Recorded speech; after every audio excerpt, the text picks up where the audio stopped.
ánimo. Pues hoy vamos a informar, como todos los lunes, sobre el quién es quién en los precios de alimentos, de combustibles. Esto ayuda mucho porque regula sin utilizar medidas coercitivas, ayuda a que no cobren de más en el precio de las gasolinas, del diésel, de los alimentos básicos. Tengo que agradecer a los prestadores de estos servicios, a las tiendas departamentales, que se han portado bien. En el caso de las gasolinas, del diésel, nosotros estamos llevando a cabo un programa para que se garantice que no aumenten de precio los combustibles en términos reales. Y lo hemos logrado en todo el gobierno. No ha habido aumentos de precios por encima de la inflación. Incluso hay una disminución de los precios de los combustibles, incluida la electricidad. Pero ayuda el que los gasolineros se conformen con una ganancia razonable, que no abusen. Y por lo general se han portado muy bien. Algunos abusivos que le ganan 4 pesos por litro a la magna. Pero esos aquí se exponen, no quiero usar la palabra denuncia, sencillamente se exponen. Y en el caso de los 24 productos de la canasta básica, que se fijaron en un acuerdo con los comerciantes, con las tiendas departamentales, en 1,039 pesos. El promedio es un poco más de 800 pesos. O sea, no solo no ha rebasado los 1,039 por 24 productos, sino ha habido una disminución. Por eso tenemos menos inflación. Eso nos ayuda mucho. No hay carestía. Está controlada la inflación. Y tampoco se ha logrado con medidas coercitivas, con cierre de tiendas, con multas. Nos están ayudando los centros comerciales y esto también hay que reconocerlo. Por eso nuestra economía va muy bien, es de las mejores economías del mundo, con más crecimiento y estabilidad macroeconómica, con el peso muy fuerte. Es la moneda más fuerte en el mundo con relación al dólar y sigue creciendo el empleo prácticamente no hay desempleo. Estamos muy cerca del empleo pleno y muy buenos salarios, mejores salarios. Y esto va a continuar, pero es la participación, la colaboración de todos los factores de la producción, los trabajadores, desde luego, los empresarios, los comerciantes, y la política económica que se aplica, la economía moral, que sí funciona. Pero bueno, ya me extendí mucho y vamos a dejarle aquí al doctor David que nos informe sobre quiénes tienen los precios. Y yo después, muy breve, me voy a referir a la vida, porque es un ejemplo, es para los jóvenes, de Ricardo Flores Magón. Y ya después tenemos todo el tiempo para las preguntas y respuestas.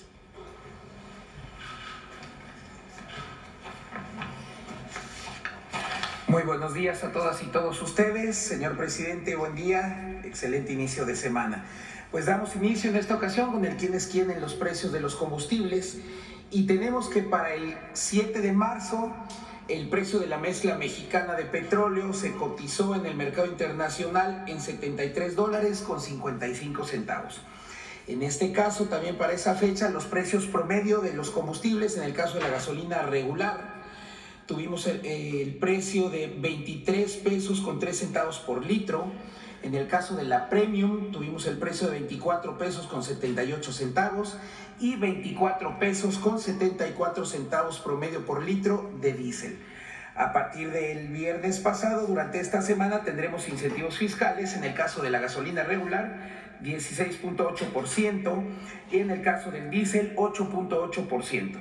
Una vez más, la Premium no tendrá incentivo fiscal. Ahora pasamos a los precios e indicadores de ganancia por marca. En el caso de las franquicias y al inicio de marzo, tuvimos que nuevamente Arco y Chevron están dentro de las más careras y con indicadores de ganancia más altos, al igual que Oxogas, pero también seguimos con buenas noticias en el caso de Orsan, Hidrocine y G500, como aquellas franquicias que en términos nacionales por su marca están siendo las aliadas del consumidor. Pasamos ahora por tipo de combustible y estamos con la gasolina regular, donde encontramos un caso curioso que les voy a comentar. En el caso de Petro 7, la empresa Petromax SADCB, allá en Apodaca, Nuevo León, tuvo un precio para la regular bastante alto, 25 pesos con 89 centavos, y un exceso, un indicador de ganancia de 5 pesos con 49 centavos. Esto quiere decir que de esos 25.89, 5.49 fueron de ganancia. Y sin embargo tenemos también en el caso de Centro Tabasco, por la misma regular, el litro en promedio lo tuvieron en 21 pesos con 58 centavos. Pero también tuvimos un caso en el municipio de Monterrey, muy cerca ahí de Apodaca, en la misma zona metropolitana, una franquicia de Pemex, que el precio lo tuvo en 21.59, una diferencia de 4 pesos con 30 centavos respecto a la Petro 7 que les acaba de mencionar. Como lo podemos ver y como lo he comentado, no solo es referente los precios, sino no se trata de comparar un precio por litro en Monterrey y compararlo en Tlaxcala. En la misma zona metropolitana, en varias ocasiones, como lo hemos mencionado, en la misma ciudad, a veces con distancias de no más de 3-4 kilómetros, las diferencias suelen ser de 3 hasta 4 pesos. En el caso de la gasolina Premium, nos encontramos en Culiacán, Sinaloa, con el litro promedio a 27 pesos con 11 centavos. Tuvimos precios también de Oxogas en Apodaca, Nuevo León, también de 26.99. Por ejemplo, una franquicia de Pemex en Zapopan, 26.97. Ahí los indicadores de ganancia se han mantenido hasta cierto punto estables, aún en los precios altos de la Premium. Estamos con indicadores de 2.10, 3.96, 2.89. Sin embargo, nos encontramos con la misma gasolina Premium en el puerto de Veracruz, una franquicia de Pemex, proveedora de combustibles y lubricantes JT, SADCB. nos dio el litro en promedio a 22 pesos con 99 centavos. Y también nos encontramos, por ejemplo, la gas en Humán, Yucatán, a 23.19, en Ciudad Madero, franquicia Pemex, 23.20, Servifácil, allá en Tuxtla Gutiérrez, 23.39, indicadores de ganancia de 23 centavos, 26 centavos. Como vemos, una diferencia también en el caso de la Premium de 4 pesos con 12 centavos respecto a la gasolinera antes mencionada, la de Pemex. Acá tuvimos a Red Petrol con un precio 4 pesos con 12 centavos por debajo de la anterior. En el caso del diésel y su importancia a nivel nacional en la economía, sobre todo, nos encontramos desgraciadamente con Pemex, gasolinera Curutarán, allá en Jacona, Michoacán, con un precio de 26 pesos con 89 centavos por litro, y precios similares en el resto del país, los menos, porque también nos encontramos con otra franquicia de Pemex, Santa Fe Gas and Oil, allá en Cadereyta, Nuevo León. El litro de diésel la semana pasada 22 pesos cerrados, solamente 22 pesos. En el caso de Puebla, en la capital de ese estado, Móvil, por ejemplo, estuvo en 23.19, US Fuel allá en Chihuahua, en su capital, 23.42, Pemex en Coatzacoalcos, 23.59, precio alrededor de los 23.50, como vemos en el caso del diésel.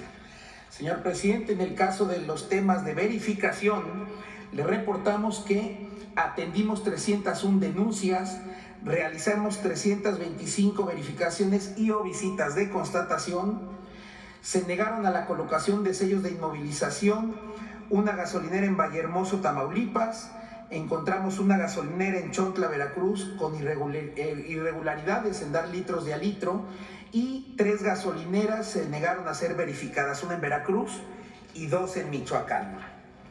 Pasando ahora al tema del gas LP, tenemos, como ya lo hemos mencionado en las últimas semanas, sobre todo desde diciembre, inclusive en la temporada, siendo temporada invernal, una estabilidad importante en este mercado.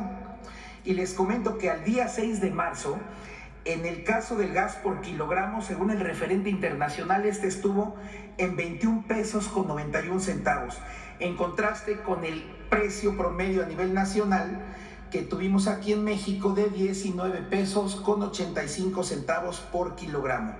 En el caso del gas por litro, el referente internacional fue de 11 pesos con 86 centavos por litro, y en el caso nacional, en promedio tuvimos el litro a 10 pesos con 71 centavos, esto en el gas que se expende por litro.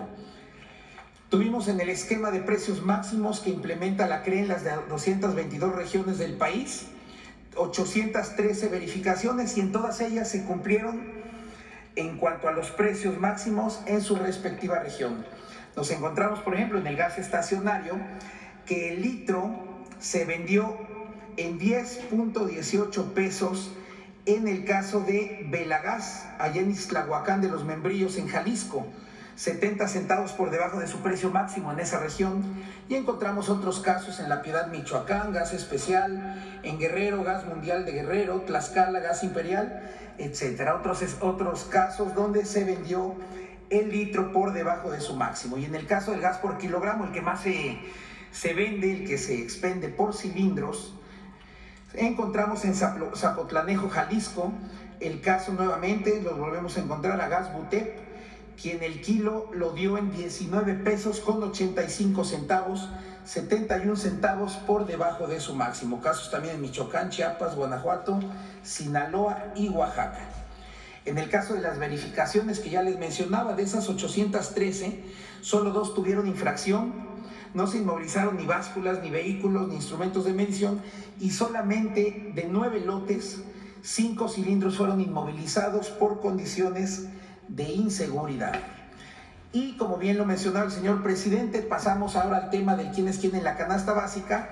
Agradecemos de manera muy importante a la ANTAD, a Grupo Walmart, quienes en sus tiendas de autoservicio han mantenido precios, incluso no solo mantenido, han disminuido los precios, de tal manera que además de que tenemos un tope, inclusive un descenso en el índice nacional de precios al consumidor en el rubro de alimentos, en la canasta básica de 24 productos en esta ocasión lo tenemos tenemos el precio promedio de 822 pesos con 8 centavos. Como vemos, son 217 pesos por debajo del compromiso de los 1,039 pesos. Agradecemos a todos ellos, a las centrales de abasto en el país, que también hacen un esfuerzo muy importante. Y pasando ahora a la zona centro, por zonas, del 26 de febrero al 1 de marzo nos encontramos con Walmart Express, aquí en la Ciudad de México, en su unidad Acoxpa, quien dio la canasta básica en 996 pesos con 20 centavos. Nos encontramos también Bodega Aurrerá en Cuernavaca, Morelos, quienes dieron la canasta básica en 805 pesos con 70 centavos. Importante mencionar también, no olvidarnos quienes están haciendo también esfuerzo, Chedraui en Querétaro, la canasta la dio en 820 pesos con 25 centavos, Soriana en Tlaxcala 822 pesos con 50 centavos y la central de abastos aquí en la Ciudad de México, en Iztapalapa, con un precio por canasta de 841 pesos con 83 centavos. Pasamos ahora a la zona centro-norte, donde nos encontramos una vez más con Casa Ley, ya por debajo de los 1,000 pesos, aunque sea de manera marginal, pero haciendo un buen esfuerzo, en La Paz, Baja California Sur, con un precio por canasta de 999 pesos con 65 centavos. Y encontramos precios también de Walmart, sucursal Vallarta, allá en Zapopan, Jalisco, con esta canasta 789 pesos con 20 centavos. Encontramos precios también por parte de Soriana y Chedraui en un promedio de 838 pesos. Pasando ahora a la zona norte, nos encontramos nuevamente con Casa Ley, sucursal Vado del Río, allá en Hermosillo, Sonora, con la canasta en 1,004 pesos con 70 centavos. Pero en esa misma zona encontramos una vez más esta sucursal de Walmart, Fuentes Mares, en la capital del estado de Chihuahua, con la canasta en 760 pesos con 20 centavos. Por ahí seguramente están haciendo algún ajuste en sus precios, subió un poquito respecto a la semana pasada, pero también encontramos a Soriana en Tampico con la canasta en 827 pesos con 60 centavos, Calimax allá en la frontera norte en Tijuana con la canasta en 832 pesos con 28 centavos. Y finalmente nos vamos a la zona sur del país, donde encontramos una vez más a la central de abastos de Mérida, pero ya hicieron una rebaja en el precio respecto a la semana pasada. Tuvimos la canasta ya en Mérida en 1,016 pesos con 90 centavos y nos encontramos también con buenos precios en el caso de Soriana Hiper en Mérida, Yucatán, su sucursal Plaza Canex 110, con la canasta en 809 pesos con 50 centavos. Precios también de Chedraui en Tuxtla Gutiérrez en 814 pesos, otro Chedraui también ahí en la capital de Campeche, 865 pesos con 70 centavos, y no se quedó atrás Bodega Aurrerá, 875 pesos con 10 centavos. Muchísimas gracias, es lo que tenemos que informar para esta semana.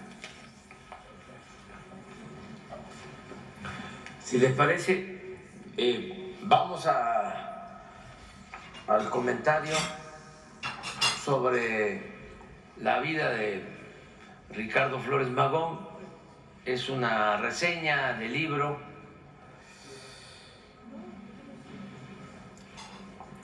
que escribí que se llama Gracias, y es muy importante el que recordemos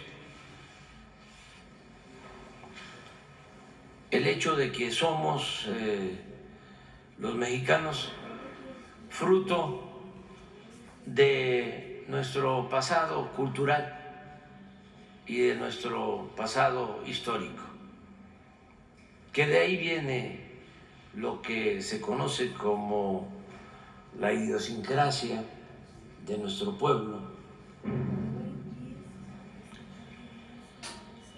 lo que somos los mexicanos. Tenemos la dicha enorme de tener un pasado glorioso, tanto en lo cultural como en lo histórico, de los pocos países en el mundo que tienen una tradición cultural tan profunda, milenaria, y una historia tan fecunda por la lucha de nuestros dirigentes, mártires, los héroes de nuestra patria. Y eso es lo que nosotros llamamos humanismo mexicano. Y gracias a eso podemos enfrentar todas las calamidades. Y debemos de sentirnos muy orgullosos y recordar siempre de dónde venimos y quiénes fueron los que forjaron esta patria. Hoy corresponde hablar de un admirable luchador social, Ricardo Flores Magón, también de Oaxaca, de la Sierra Mazateca. Nadie como él, en circunstancias tan difíciles, ha demostrado que se puede mantener la firmeza en las convicciones, contra viento y marea. Para los jóvenes, mantener las convicciones. Era un hombre enérgico, pero fiel a sus ideas. Es fácil tacharlo de sectario o de intransigente, pero es difícil ignorar su congruencia. En vísperas de su muerte, desde la cárcel en Estados Unidos,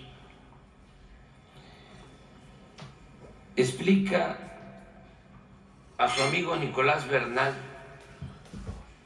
por qué no puede pedir perdón para ser liberado, como se lo habían sugerido las autoridades estadounidenses, que pidiera perdón para que lo liberaran.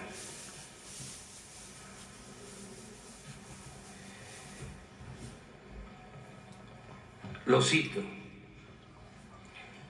me pudriré y moriré dentro de estas horrendas paredes que me separan del resto del mundo, porque no voy a pedir perdón. No lo haré. En mis 29 años de lucha por la libertad, lo he perdido todo y toda oportunidad para hacerme rico y famoso. He consumido muchos años de mi vida en las prisiones. He experimentado el sendero del vagabundo y del paria. Me he visto desfallecido de hambre. Mi vida ha estado en peligro muchas veces. He perdido mi salud. En fin, he perdido todo, menos una cosa que fomento, mimo y conservo casi con un celo fanático, y esa cosa es mi honra como luchador. Pedir perdón significaría que estoy arrepentido de haberme atrevido a derrocar al capitalismo para poner en su lugar un sistema basado en la libre asociación de los trabajadores para consumir y producir. Y no estoy arrepentido de ello. Pedir perdón significaría que abdico de mis ideas anarquistas y no me retrotracto, me arrepiento, no me retracto. Afirmo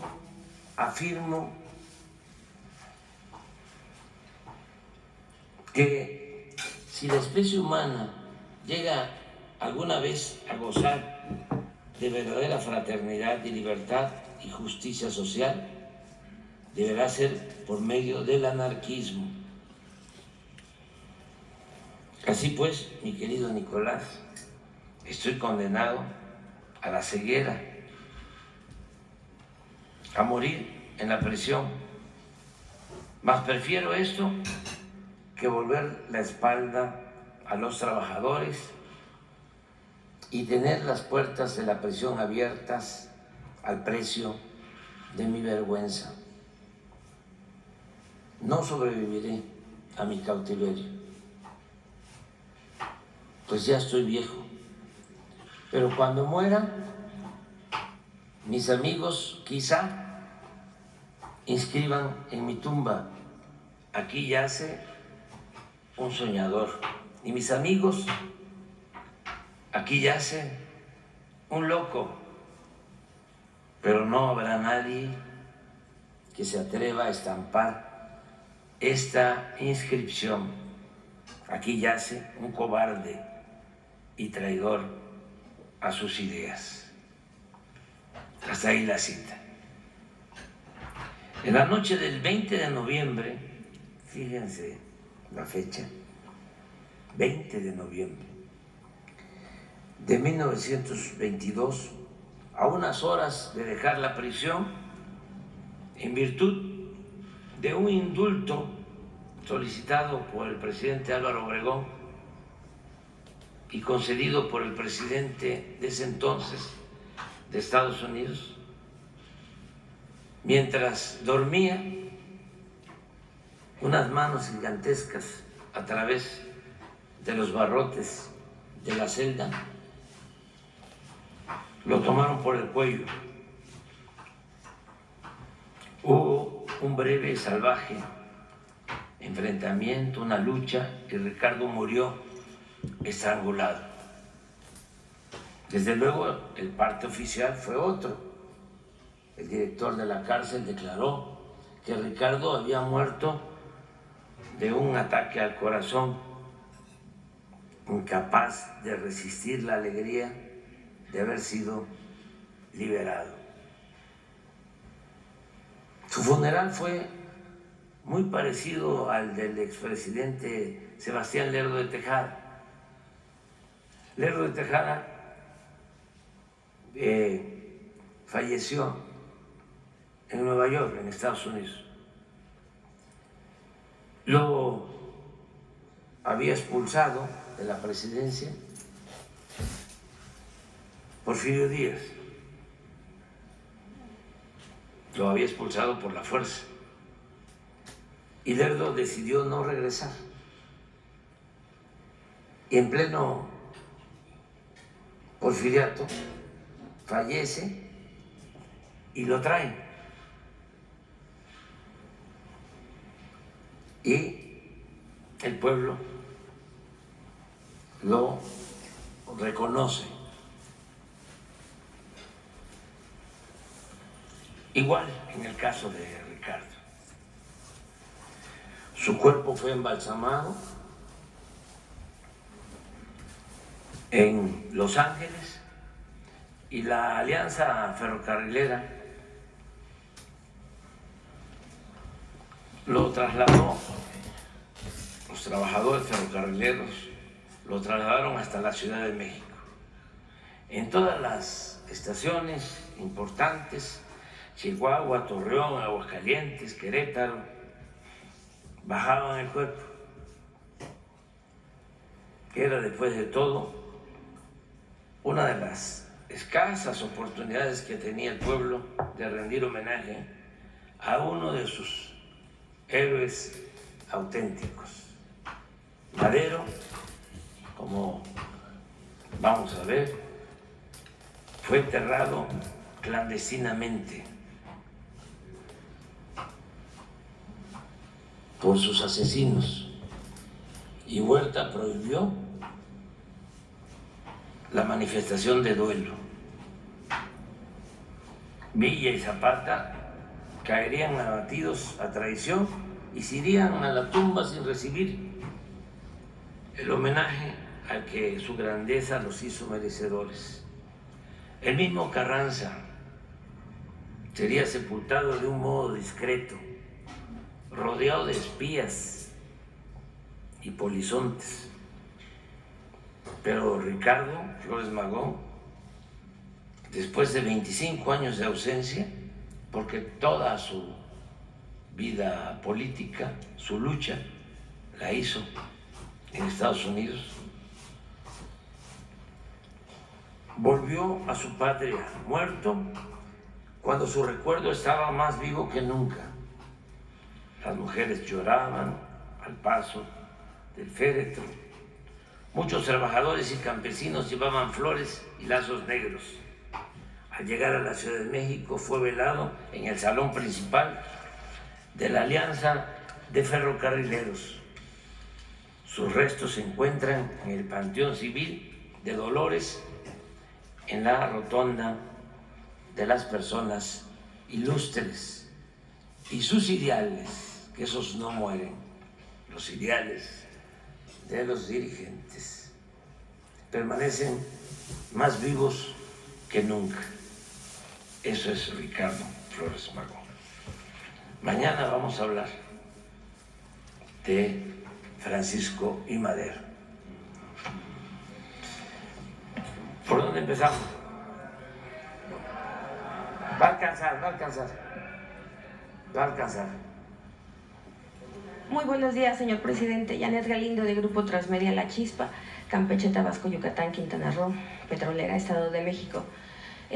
Señor presidente, a lo largo de estos 5 años que lleva su administración, Palacio Nacional ha sufrido diversas agresiones, con todas las protestas que se han dado a lo largo de este año, de estos 5 años, perdón. No sé si se tiene ya en algún balance, y pues con lo que pasó también la semana pasada, si se tiene algún balance de todos los daños que ha sufrido, cómo se recupera este patrimonio, y porque no nada más es daño al edificio, a la estructura, sino también han sido agresiones a la investidura presidencial. ¿Cómo es que se va a restablecer y cómo se va a recuperar esta puerta, estas agresiones que se sufren? Y si en algún momento tiene alguna propuesta para la siguiente administración, cómo blindar, cómo proteger estos monumentos. Sería mi primera pregunta. Pues la verdad que no han habido casos graves. Se ha cuidado el palacio, se ha cuidado la catedral, se han cuidado los edificios públicos. Que recuerde, solo 2 intentos de entrar por la fuerza, ¿no?, al palacio. Uno de maestros de la CENTE de Oaxaca, por la puerta principal, Mariana, con una camioneta, pero ellos mismos, cuando se dieron cuenta de que no era correcto su proceder, ellos mismos sacaron la camioneta. Eso creo que hace como 2 años. Y lo que pasó la semana pasada, lo que sucedió la semana pasada, nada más. Sí, pero eso no fue significativo. Hay que cuidar el palacio, hay que cuidar estos edificios históricos. ahora con la marcha Del 8, de las mujeres. mujeres, las que defienden los derechos de las mujeres, que es muy legítimo, pues no todas, ¿no? Sino hay siempre un grupo pues que sí actúa, ¿no? Queriendo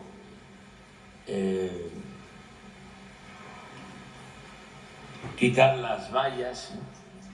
Para dañar los edificios. Ahora fue muy notorio de que se enfocaron más, primero, pueden dejar sin protección el gobierno de la ciudad, el antiguo ayuntamiento,